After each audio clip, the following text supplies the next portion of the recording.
ناظرین السلام علیکم۔ خصوصی پیشکش رہنما میں ہم آپ کا استقبال کرتے ہیں۔ آج ہمیں عید مباہلہ کے حوالے سے گفتگو کرنی ہے۔ سب سے پہلے تو ہم آپ کی خدمت میں اس پر مسرت موقع پر اس عید پر مبارکباد پیش کرتے ہیں اور اپنی اور آپ سب کی طرف سے وارث غدیر، وارث مباہلہ امام زمانہ عجل اللہ تعالیٰ فرجہ شریف کی خدمت میں تہنیت پیش کرتے ہیں۔ اس کاروان خیر میں آگے چلے رسول، پیچھے تھی ممکنات کی ایک مالکن بطول، خیر النساء کے بعد علی نور با اصول، اور سرور کے پاک ہاتھ میں عصمت کا پاک پھول، لپٹا ہوا نبی سے نبوت کا زین تھا، سینے میں دل تھا، دل میں دھڑکتا حسین تھا۔ ناظرین، وہ لاپتہ جس کی والدہ نے اس کا نام حیدر رکھا تھا، اس نے اسلام میں 80 سے اوپر جنگوں میں فتح یابی حاصل کرنے کے بعد بھی اپنی کسی فتح کو عید نہیں قرار دیا، مگر یہ شہزادی، یہ ملکہ نسوانیت جسے بطول کہتے ہیں، یہ جب ایک مارکے میں پہنچی تو اس مارکے کو اس نے مومنین کی عید قرار دے دیا، کیونکہ ہر مارکے میں کوئی نہ کوئی اسلحہ استعمال ہوتا تھا، اور یہ مباہلے کا مارکہ ایسا تھا کہ جس میں ایک ہی اسلحہ تھا جسے دست دعا کہتے ہیں۔ یہ بلند ہونے بھی نہ پایا اور فتح یابی بھی مل گئی، اسی لیے ہم نے اس کو عید قرار دے دیا، ہمارے اللہ نے اس کو عید کا دن قرار دے دیا۔ عجیب منظر ہے کہ آگے آگے رسالت ہے، پیچھے پیچھے امامت ہے، اور ان دونوں کے نقوش پا کے درمیان میں سمٹے ہوئے بطول کے نقوش پا ہیں۔ یعنی شاید یہ منظر دکھا کر قدرت بتانا چاہتی ہو کہ اگر تم نے زہرا کو نہیں پایا تو نہ تمہاری رسالت پر رسائی ہو سکتی ہے،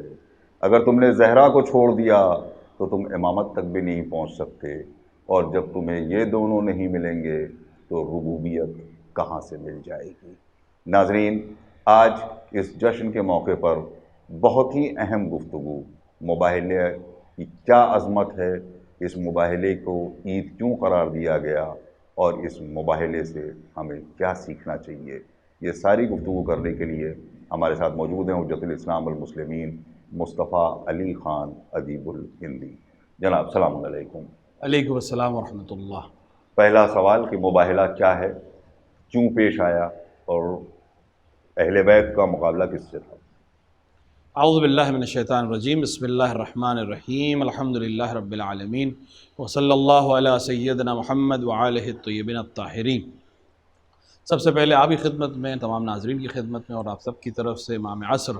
عجل اللہ تعالیٰ فرجہ شریف کی خدمت میں اس عید سعید کی مبارکباد پیش کرتے ہیں۔ مباہلہ جیسا کہ نام سے معلوم ہے کہ لفظ باہل سے استعمال ہوا ہے، باہل ہو اللہ، اس کو مباہلہ کہتے ہی اسی لیے ہیں کہ جس میں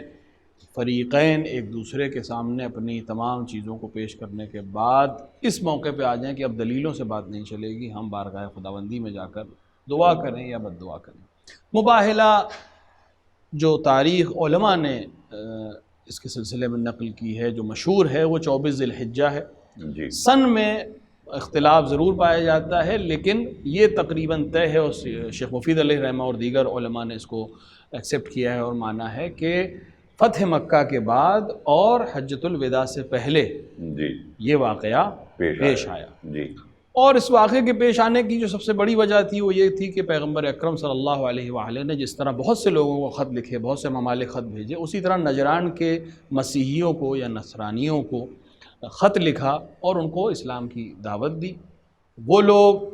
یہ طے کر کے آئے کہ آ کر دیکھتے ہیں کیا معاملہ ہے، کیا بات ہے۔ 10 افراد تقریباً تاریخ میں نقل ہوتے ہیں وہاں سے آئے، 3 ان میں سردار تھے ان کے، جو بشپ یا آرچ بشپ ٹائپ کی شخصیت وہاں کی، جی، وہ آئے اور انہوں نے چاہا کہ رسول اللہ سے گفتگو کرے، چونکہ وہ لباس فاخرانہ پہنے تھے، اپنے آپ کو زیورات سے مزین کیے تھے، رسول اللہ نے ان سے ملاقات کرنے سے انکار کر دیا۔ پھر امیر المومنین کی وساطت اور امیر المومنین علیہ الصلوۃ والسلام نے ان سے کہا یہ لباس فاخرانہ دور کرو، سادہ لباس میں اس طرح سے آؤ کہ جس طرح روز ازل سے رہنمائی انہی کے ہاتھوں ہے۔ بالکل، اور انہوں نے وساطت کی، پیغمبر نے اپنی وضع میں ان کو قبول کیا سادہ لباس کے ساتھ، اور پھر گفتگو شروع ہوئی۔ گفتگو چونکہ نتیجے پر نہیں پہنچی، لہٰذا خداوند عالم نے جب رسول کی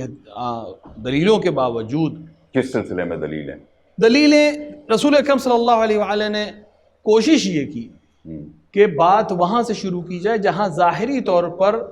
ہماری اور آپ کی سوچ ایک ہے، یعنی ہمارا اور آپ کا عقیدہ ایک ہے، کیونکہ آپ بھی ایک خدا کے ماننے والے یعنی توحید کے قائل، اور ہم بھی توحید کے قائل ہیں، مسلمان آپ بھی اہل کتاب ہیں، جناب عیسیٰ کے مذہب پر ہیں یا شریعت پر ہیں، اور ہم جو ہیں اسی کا ایک نیو ورژن ہے، کوئی نئی چیز تو آئی نہیں، نیو ورژن ہے، اور اسی موضوع کو آگے بڑھانے آئے ہیں۔ وقت کے لحاظ سے، ذہنوں کے آمادہ ہونے کے لحاظ سے ہم نئی بات پیش کر رہے ہیں، وہی چیز ہے ایک نئے فارمیٹ۔ لیکن جب بات شروع ہوئی تو سمجھ میں آیا کہ نہیں، توحید بھی وہ نہیں ہے جو ہونی چاہیے، خدا کا کوئی شریک نہیں ہو سکتا۔ اسلام کا موقف اس کے اندر بالکل واضح ہے، نہ وہ یہاں اس میں بھی آمیزش پائی جا رہی تھی، اسلام وحدہ لا شریک کا قائل ہے، یہاں ایک کی جگہ تین ہو جا رہے تھے، وہ تین ایک میں تبدیل ہوتا تھا یا ایک تین میں تبدیل ہوتا ہے، ایک اچھی خاصی بحث ہے، اور اس پہ سب سے زیادہ جو زور تھا ان کا وہ یہ تھا کہ جناب عیسیٰ علی نبینا علیہ الصلوۃ والسلام اللہ کے بیٹے ہیں،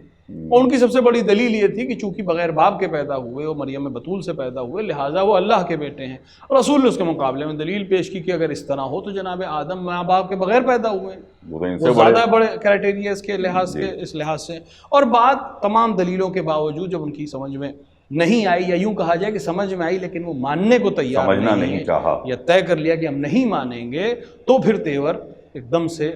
رحمت کے بدل گئے اور وہ غضب اور اس کے آ گئے، اور یہ بات بھی واضح ہو گئی کہ توحید کے سلسلے میں کوئی کمپرومائز نہیں ہے، یعنی ہم باقی تمام چیزوں میں کچھ نہ کچھ بات کر سکتے ہیں، کسی نہ کسی طرح کسی نہ کسی معاملے کو سلجھایا جا سکتا ہے، لیکن توحید کے معاملے میں، خدا وحدہ لا شریک کے معاملے میں کسی طرح کا کوئی کمپرومائز خداوند عالم کو قبول نہیں ہے۔ ہاں بہت سی جگہیں ایسی ہیں جہاں خداوند عالم نے دوسروں کو اپنا شریک قرار دیا ہے، لیکن بندگی میں کسی کو اس نے اپنا شریک قرار نہیں دیا، یعنی دوسرا اس کی بندگی کرے گا، کسی اور کی بندگی نہیں کرے گا۔ مثال کے طور پر مشہور آیت ہے جو تقریباً ہر نماز کے بعد ہم لوگ پڑھتے ہیں اور اس آیت پر عمل بھی کرتے ہیں،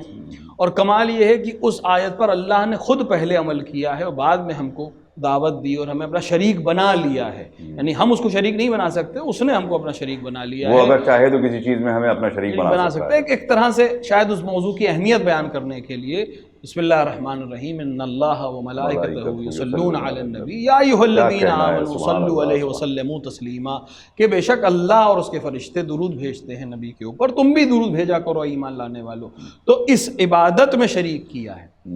اس عمل میں شریک کیا ہے، وہ بھی اس طرح سے کہ پہلے میں کر رہا ہوں، اللہ کرتا ہے، اس کے فرشتے کرتے ہیں، تم بھی کیا کرو گا۔ لیکن یہ بھی بتا دیا کہ یہ لائق درود ہیں، مگر یہ بھی ان میں سے بھی کوئی اللہ نہیں ہے، ان میں سے بھی کوئی اللہ نہیں، بالکل نہیں۔ تو یہ ایک ایسی چیز ہے کہ جس کو خدا نے بالکل پسند نہیں کیا ہے۔ یا دوسرے مقامات ہیں جہاں اپنی بندگی کی بات کی، وہیں پہ والدین کے ساتھ احسان کو بھی شریک کر لیا کہ اس حکم میں اللہ کی بندگی کرو، وبالوالدین احسانا، اور اپنے والدین کے ساتھ احسان کرو۔ شاید یہ بتانے کے لیے علماء تفسیر اس پہ کہتے ہیں کہ دونوں چیزیں ساتھ میں چلیں گی، یعنی اگر بندگی ہے اور احسان نہیں ہے والدین کے ساتھ تو گویا اللہ کی بندگی بھی نہیں ہے، اور اگر احسان ہے والدین کے ساتھ لیکن اللہ کی بندگی نہیں ہے تو والدین کے ساتھ نیکی بھی نہیں مانی جائے گی، یہ دونوں ایک ساتھ چلیں گے۔ لیکن یہاں پر بھی یا دیگر مقامات پر بھی اللہ کی ربوبیت جو ہے وہ کسی طرح بھی ٹچ نہیں ہونی چاہیے، کوئی اس لیول پر نہیں آئے گا، کوئی بہت اعلیٰ ہو سکتا ہے اور بہت اعلیٰ علیین تک کی منزلیں ہمارے پاس ہیں، مگر مخلوق رہے گا، لیکن وہ رہے گا مخلوق۔ مخلوق ہونے میں کوئی بھی یعنی خداوند عالم مخلوقات کے لحاظ سے امتیاز کا قائل ہے اور کیا ہے اس نے، کسی کو فضیلت ہے کسی کو رذیلت ہے، لیکن یہ مخلوق ہر حال میں مخلوق رہے گی اور خالق ہر حال میں خالق رہے گا۔ ایک بہت اہم بات ہے کہ خداوند عالم نے جب چاہا، قرآن مجید اس کا گواہ ہے کہ جب چاہا اللہ نے جس پر لعنت کر دی قرآن مجید کے حوالے سے یا دیگر آسمانی کتابوں کے حوالے سے، جب چاہا جس کو سراہا اس نے، تو یہاں پر انہی 4 کو سلیکٹ کرنے کا رسول اللہ کے ذریعے کیا مقصد تھا؟ رسول اللہ تو چلیے ٹھیک ہے، ایک عہدہ ہے ان کے پاس اور وہ اس عہدے کی ضمانت بن کر کے ان کو آنا ہے بات کہنے کے لیے، مگر ان 4 کو ہی کیوں سلیکٹ کیا گیا؟ یہ کام تو براہ راست بھی اللہ کر سکتا تھا، اور بات بھی یہی آئی ہے کہ اللہ کی لعنت بھیجنا ہے،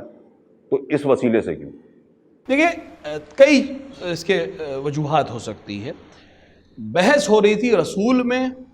اور نجران کے آئے ہوئے وفد میں. جی، وہ اپنی دلیلیں پیش کر رہے تھے، رسول اپنی دلیلیں پیش کر رہے ہیں. ہر عمل میں یا ہر دعوے میں یا ہر پیغمبر کو بہرحال کچھ شاہدوں کی ضرورت ہوتی ہے، کچھ ساتھیوں کی ضرورت ہوتی ہے. تو آپ کا شاہد کون ہے؟ پیغمبر صلی اللہ علیہ وآلہ کو کچھ سی شاہد کی ضرورت ہے جو پیغمبر کی بتائے ہوئی باتوں پر ایمان بھی لا چکا ہو اور پیغمبر کے معاملات کی یا پیغمبر کی کہی ہوئی باتوں کے اوپر شاہد بھی ہو اور پیغمبر کا ساتھی بھی ہو. ایک تو مسئلہ یہ ہے. دوسرا جو مرحلہ ہے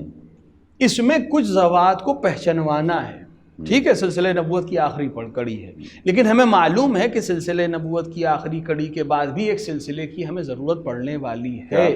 اس سلسلے کا تعارف بھی آج کرا دیا جائے تاکہ مسلمان بھٹکے نہیں کہ کس کو دیکھنا ہے، کس کے پاس جانا ہے. تو پیغمبر کئی موقع پہ یہ کام کر چکے تھے، ایک بہترین موقع اور فراہم ہو گیا ہے، تو آؤ ہم پہچنوا دیں. کل ممکن ہے تم سچوں کی تلاش کرو،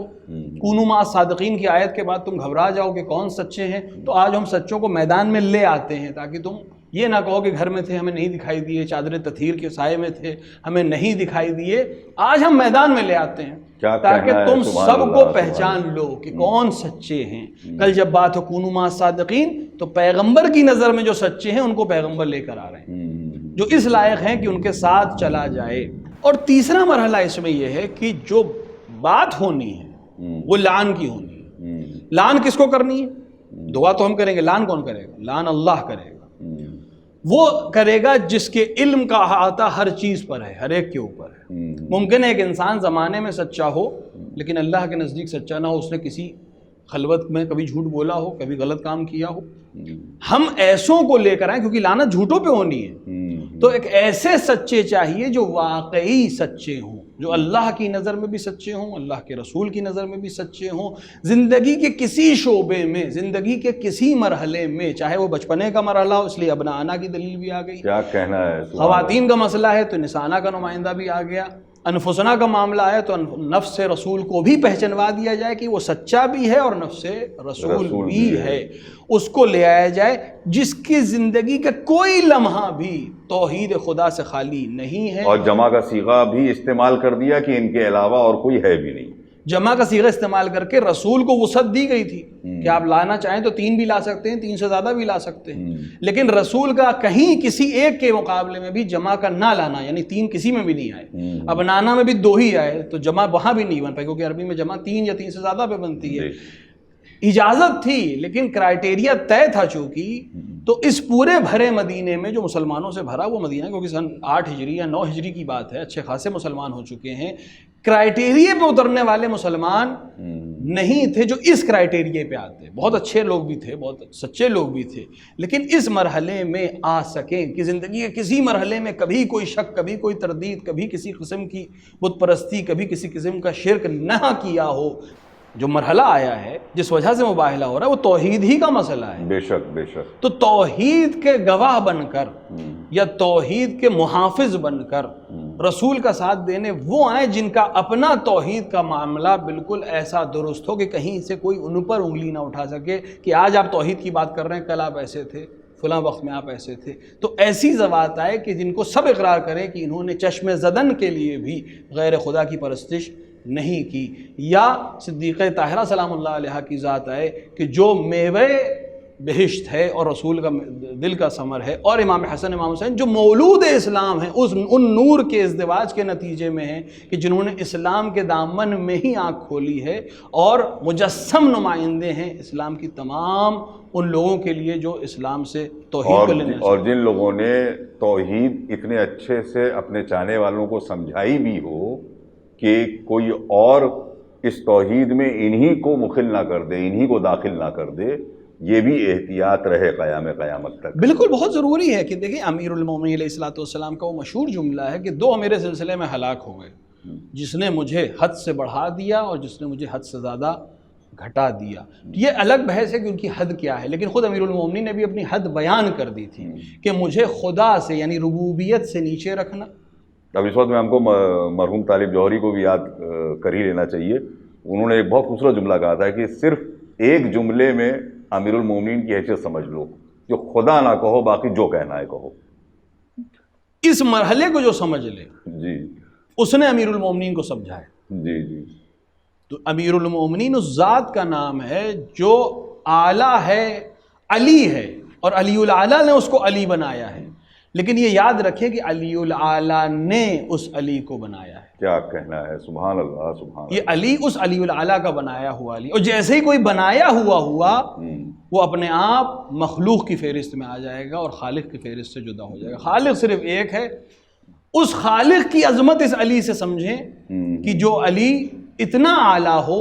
وہ جب سجدے میں سر رکھ کے کہتا ہے سبحان ربی العلیٰ وبحمدہ، تو اس کا رب کتنا اعلیٰ ہو۔ کیا کہنا ہے، سبحان اللہ سبحان اللہ۔ پوری تاریخ نے لکھا، قرآن مجید نے بھی لکھا،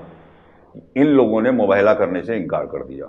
عظمتوں کے قائل بھی ہو گئے۔ یہاں تک ان کا جملہ ہے کہ جو ایک اشارہ کریں تو پہاڑ ٹوٹ جائیں، پہاڑ اپنی جگہ چھوڑ دیں، اس کے باوجود قبول کیوں نہیں کیا؟ اگر یہ افراد ان کو نہ پہچانتے یا یہ اقرار نہ کرتے جو انہوں نے کیا، جس کی طرف آپ نے اشارہ کیا کہ ہم ایسے چہرے دیکھ رہے ہیں کہ اگر ابھی یہ پہاڑوں کو ہلنے کا اشارہ کر دیں تو پہاڑ اپنی جگہ سے ہل جائے گا، یہ ایک مسلمان نہیں کہہ رہا تھا، ایک مسیحی کہہ رہا تھا، وہ بھی مسیحیوں میں بہت پڑھا لکھا انسان کہہ رہا تھا، ان کے حساب سے بہت سب سے پڑھا لکھا انسان تھا اس پورے علاقے کا۔ اس کا اقرار کرنا اور اس کے بعد مذہب کو اختیار نہ کرنا، یعنی سچ جاننے کے باوجود سچائی کی راہ کو اختیار نہ کرنا، یہ عبرت بھی ہے، سبق بھی ہے۔ اس لیے واقعہ تو ہے ہی اپنے آپ کہ ہمارے لیے عبرت ہے کہ ہم صرف مباہلہ بنا کے آگے نہ بڑھ جائیں، مباہلے کی عید بنا کے آگے نہ چلے جائیں، بلکہ اس سے سبق لیں۔ دیکھیں، تین طرح کے لوگ ہو سکتے ہیں: کسی شخصیت کو نہ پہچاننے والے لوگ کہ ہم جانتے ہی نہیں کون ہے کیا ہے، کسی کی فضیلت کو ہم جانتے ہی نہیں، بالکل ناواقف ہے، اس کے لیے بہرحال ایک چھوٹ ہے کہ جانتا ہی نہیں۔ دوسرا وہ ہے کہ جو جانتا ہے لیکن اقرار نہیں کرتا۔ تیسرا مرحلہ وہ آتا ہے کہ جانتا ہے، اقرار کرتا ہے لیکن فالو نہیں کرتا۔ بہت اچھی بات ہے، کیا کہنا ہے، سبحان اللہ۔ جانتا ہے لیکن اقرار نہیں کرتا، بہت سے مل جائیں گے اہل بیت کی فضیلت جانتے ہیں، بہت اچھی طرح جانتے ہیں، لیکن زبان پر نہیں لاتے، ان کی بحث بھی الگ ہے اس وقت۔ تیسرے وہ ہیں جس کی مثال اس وقت مباہلے میں ہم کو ملتی ہے کہ جان رہے ہیں اور زبان سے اقرار بھی کر رہے ہیں، یعنی صرف پہچان نہیں رہے ہیں بلکہ زبان سے اقرار کر رہے ہیں، لیکن مذہب نہیں مانیں گے نہیں۔ کیوں نہیں مانیں گے، یہ اصل سوال ہے۔ کیوں نہیں مان رہے؟ اس لیے کہ دنیا پرستی میں اتنے زیادہ ملوث ہیں، یا اتنے زیادہ دنیا نے جکڑ رکھا ہے کہ پہچاننے کے باوجود کہ یہ سچا نبی ہے، پہچاننے کے باوجود کہ اس کے ساتھ جو لوگ آئے ہیں اس کی تصدیق کرنے، ان کی یہ کمال ہے کہ وہ آسمان کو ہلا سکتے ہیں، اس پہاڑوں کو اپنی جگہ سے حرکت کرنے پر مجبور کر سکتے ہیں، لیکن دنیا میں اتنے زیادہ جکڑے ہوئے ہیں کہ اپنے آپ کو اس سے نکال نہیں پا رہے ہیں۔ سمجھ رہے ہیں کہ یہ لوگ کون ہیں، لیکن ذہن میں یہ خیال بار بار آ رہا ہے کہ اگر مان لیں گے کہ یہ رسول ہیں تو وہ جو پوزیشن ہم کو ملی ہوئی ہے، وہ جو ریاست ہم کو ملی ہوئی ہے، وہ جو حببہ و کبکبہ ہمارا بنا ہوا ہے، وہ جو مال و دولت ہمارے پاس آ رہی ہے، وہ جو ہمارے اشارے پہ ہزاروں لوگ ادھر سے ادھر ہو رہے ہیں، یہ سب چھن جائے گا،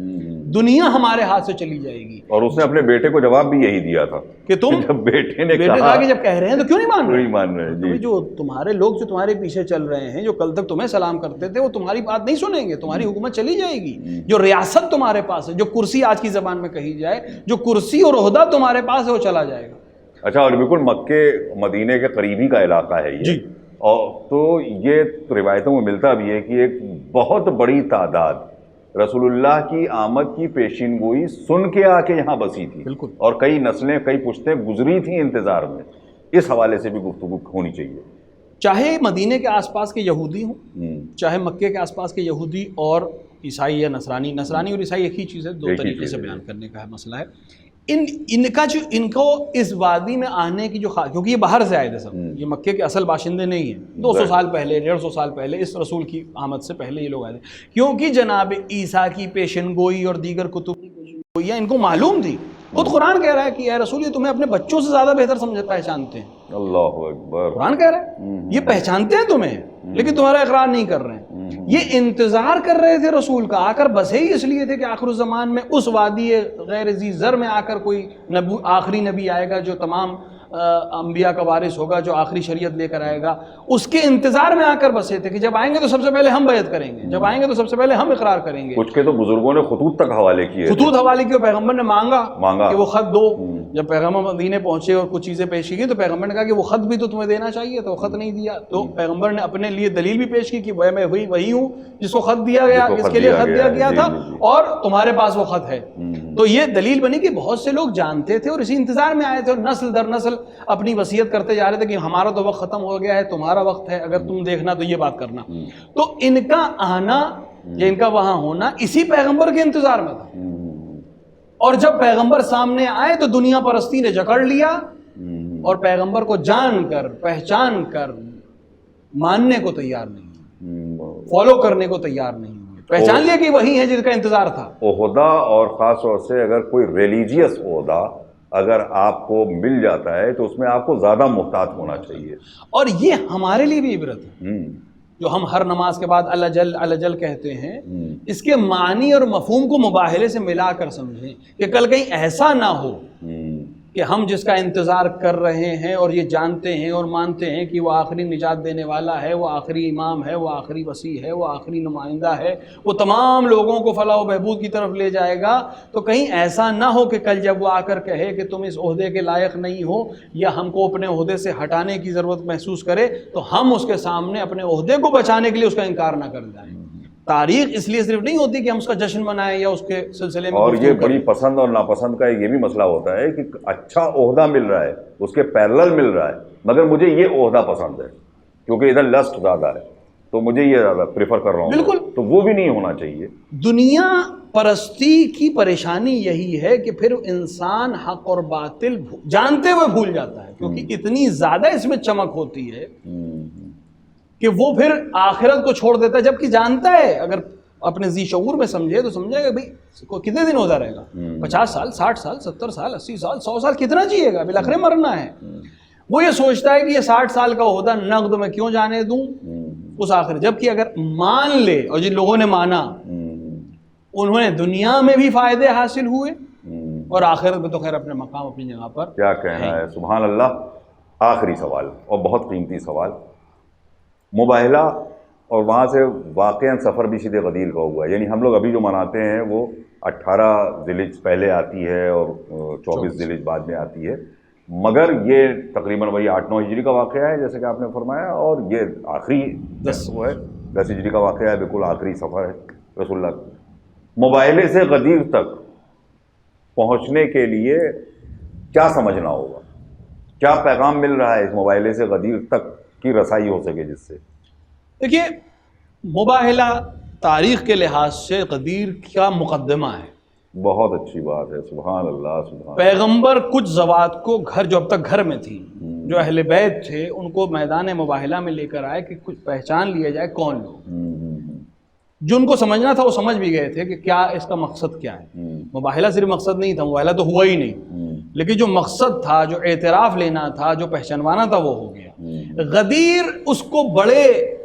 آپ کہہ سکتے ہیں لینڈسکیپ پہ لے کر آنا تھا، جو بات مدینے میں رہ گئی تھی اسے ابھی تک شاید سب کوئی کہہ سکتا تھا کہ ہم نہیں تھے مدینے میں، ہم نے نہیں دیکھا، اب ان تمام کو ہم لے کر اس اصل مقصد کی طرف غدیر کے میدان میں آ جائیں جہاں 1 لاکھ حاجیوں کا مجمع ہوگا، 1 لاکھ سے زیادہ کا بھی باز کے لحاظ سے، اور ہم وہاں اب مباہلے میں جن کرداروں کو ہم لے کر آئے تھے وہ اصل میں کردار کا نام ہے، صرف ذات نہیں ہے، کردار کا نام ہے، کیونکہ ہمیں 3 کو لے کر آئے ہیں یا 4 کو لے کر آئے ہیں، ان 4 کا تعارف کرانا ہے کہ ان 4 کے بعد بھی ایک کردار ہے جو مسلسل چلتا رہے گا تا صبح قیامت، اس کو ہم غدیر میں پہچنوائیں گے۔ اور مباہلے میں تو ہم نے صرف پیش کیا تھا، غدیر میں ہم باقاعدہ بلند کر کے دکھائیں گے کہ یہ ہے جو ہمارے بعد تمہارے معاملات کو دیکھے گا۔ اور بھری دوپہر میں امیر المومنین کو اپنے ہاتھ پر بلند کر کے یہ کہنا من کنت مولاہ فہذا علی مولا، یہ دراصل وہ چیز تھی جس کو مباہلے میں ہم نے شروع کیا تھا اور غدیر میں آ کر پیش کیا۔ وہاں ہم نے کرائٹیریا مینٹین کیا کہ یہ غدیر تک کا، غدیر میں جس کو آنا ہے وہ یہیں سے آئے گا۔ اور غدیر نے ایک چیز اور واضح کر دی کہ جو لوگ اس کو محسوس کریں اور محظوظ ہوں گے اس میں، کہ مباہلے میں انہوں نے اقرار کیا تھا، غیر مسلمان تھے لیکن انہوں نے اقرار کر لیا تھا کہ کیا ہوگا ان کے مقابلے میں آنے کا نتیجہ، لہٰذا انہوں نے انکار کر دیا۔ لیکن عجیب مسلمان تھے کہ کلمہ پڑھ رہے تھے اور مباہلے کے منظر بھی ان کے ذہن میں رہے ہوں گے، اور آج غدیر کے معاملے میں رسول کی دعا بھی انہوں نے سنی ہوگی، اللہم وعلی من والا ہو، یہ دعا سنی تھی، لیکن اس کے باوجود، اور آج جدھر جا رہے ہیں وہ تو خود مدینے کے ہی رہنے والے تھے، قبلہ وہ لوگ رہنے ہی والے تھے وہاں کے، لیکن فوراً انہوں نے اس چیز کو طلب کر لیا یا اس چیز کا انکار کر دیا جو رسول پیش کرنا چاہ رہے، یعنی وہ مسیحی رہے لیکن اس مقابلے میں نہیں آئے کہ لعنت کے مستحق بن جائیں اور عذاب الہی کے مستحق بن جائیں۔ اور غدیر میں اعلان ہونے کے باوجود اور پیغمبر کا اعلان کر دینے کے باوجود خود سے عذاب طلب کر کے شاید تصدیق کرا لی گئی، قدرت نے وہ تصدیق کر بھی دی کہ وہ جو قلب نصرانی کہہ رہے تھے کہ اگر یہ کہیں گے تو پہاڑ ہل جائیں گے، تو آج تمہارے طلب کرنے پہ ہم آسمان سے پتھر برسا کر تصدیق بھی کر دیں کہ جو ان کے مقابلے میں آئے گا وہ لعنت الہیہ کا بھی مستحق ہے اور عذاب الہی کا بھی مستحق ہے۔ کیا کہنا ہے، سبحان اللہ۔ اسی میں ایک چھوٹی سی بات یہ بھی کہ ہم غدیری ہیں، 4 جملے۔ ہم غدیری ہیں جملہ بہت آسان سا لگتا ہے لیکن ذمہ داری بہت بڑھا دیتا ہے۔ بلکہ ایک جملہ اور کہہ دوں، غدیر سے ہمیں بھی کربلا تک آنا ہے، پھر کربلا سے سفر کا آغاز ہوگا۔ دیکھیں، اگر غدیر مان لی جاتی تو کربلا پیش ہی نہیں آتی۔ کربلا ضامن ہے یا ضمانت بنی کہ غدیر بھلائی نہ جا سکے، لہٰذا اگر ہم غدیر سے کربلا پہنچ رہے ہیں اس کی وجہ یہ ہے کہ غدیر کا انکار کیا جا رہا ہے۔ تو دنیا میں اب جو بھی ظلم ہو رہا ہے اس کی ایک انتہا ہم کربلا میں دیکھ رہے ہیں، لیکن کربلا کے بعد بھی جو ظلم کا ایک سلسلہ جاری ہے اور آج تک جاری ہے، وہ سب کس وجہ سے ہے؟ غدیر کے انکار کی وجہ سے۔ کیونکہ خداوند عالم نے جس کو حاکم بنایا تھا، اگر انسانیت اس کی حکومت پہ راضی ہو جاتی تو وہ جو حالات پیش آئے جس کے نتیجے میں پوری انسانیت تبدیل اور آج تک پریشان ہے، وہ حالات پیش ہی نہیں آتے۔ ایک پوری عجیب و الگ دنیا ہی ہوتی جو غدیر کے مولا کی دنیا ہوتی، یا اس کو واقعاً جب لوگ خلیفہ اور امام مان لیتے، امام تو وہ ہیں ہی، مانے یا نہ مانے، لیکن اگر مان لیتے اور حکومت ان کے ہاتھ میں دے دیتے تو شاید واقع کربلا کی ضرورت ہی نہیں پڑتی، بالکل ضرورت نہیں پڑتی، کیونکہ واقع کربلا آیا ہی تھا غدیر کے مولا کو بچانے کے لیے یا پہچاننے کے لیے۔ کیا کہنا ہے، سبحان اللہ۔ تو اب جو آدمی غدیر سے عاشورہ تک جا رہا ہے، بیچ میں مباہلہ ہے، اب ہم عاشور کی طرف بڑھ رہے ہیں، اب ہم محرم کی طرف جا رہے ہیں، تو ہم غدیری ہیں اس لیے محرم مناتے ہیں، کیونکہ محرم ضمانت ہے غدیر کے مولا کو بچانے کے لیے اور پہچانوانے کے لیے۔ امام حسین شریعتوں کو بچانے گئے تھے، اور شریعت تبھی محفوظ رہ سکتی تھی جب شریعت مولا غدیر کے ذریعے سے لی جائے، نماز علی کے ذریعے سے لی جائے، روزہ علی کے ذریعے سے لیا جائے، حج کا طریقہ علی سے لیا جائے، زکوٰۃ کے فضیلتیں علی سے لی جائیں، خمس کا طریقہ علی سے لیا جائے، جہاد علی سے سیکھا جائے، اور علی والے کربلا سے لیے جائیں۔ اور علی والوں کا کرائٹیریا کیا ہے، کیسے ہوتے ہیں، یہ کربلا بتائے۔ کربلا نے تھیوری، کیونکہ اسلام کبھی تھیوری پہ نہیں بیس رہا ہے، اسلام ہمیشہ پریکٹیکل مذہب رہا ہے، اس نے تھیوری نہیں پیش کی، اس نے نمونے پیش کیے، رسول کو نمونہ بنا کے پیش کیا کہ سچے ایسے ہوتے ہیں، شہزادی کو نمونہ بنا کر پیش کیا کہ خواتین کے لیے کردار ایسا ہو سکتا ہے اور ایسا ہونا چاہیے، تاکہ کوئی یہ نہ کہے کہ نہیں ہو سکتا۔ تو غدیری کیسے ہوں گے اگر دیکھنا ہے تو کربلا کے میدان میں آنا پڑے گا کہ ایسے ہوں گے، بچوں میں کیسے ہوں گے، جوانوں میں کیسے ہوں گے، بوڑھوں میں کیسے ہوں گے، عورتوں میں کیسے ہوں گے، سب موجود ہیں۔ کمزور طبقے کے افراد ہیں، غدیری ہو سکتے ہیں، کربلا میں نمائندے مل جائیں گے۔ اعلیٰ اور اشراف